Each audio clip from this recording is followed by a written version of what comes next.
Grandstanding, the blame game continues, but the stories from Syria are heartbreaking. An old and lethal ghost has resurfaced. Chemical weapons, they're being used again, and there are heart-rending pictures of children falling prey to them.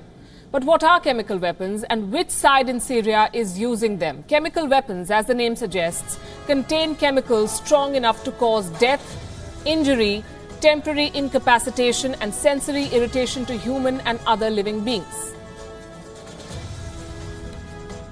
Chemical weapons like biological, nuclear and radiological weapons are classified as WMDs or weapons of mass destruction, and chemical weapons can be in gaseous, liquid or solid form.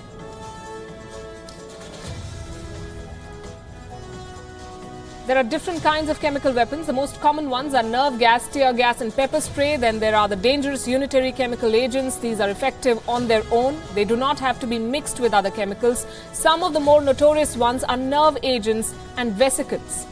So are there any global agreements aimed at preventing the use of these lethal weapons? Yes, there are many. The latest is the Chemical Weapons Convention known as the CWC. 192 countries have signed it. India is among them. This agreement bans the production, storage and use of chemical weapons. But are all the signatories following this convention is the question. Evidently not. Chemical weapons are killing indiscriminately in Syria all over again. So we come back to the question we started with. Who has them and who's using them? First, let's tell you who has signed the convention against their use. You'll be surprised to know that all the players in the Syrian war have signed it. Iraq, the United States, Syria, Iran, they've all signed the CWC, and yet one or more of them must have flouted it for such horror to unfold.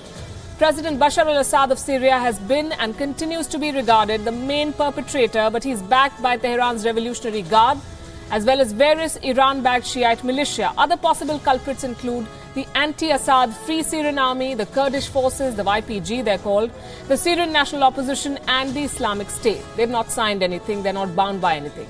But what about Russia?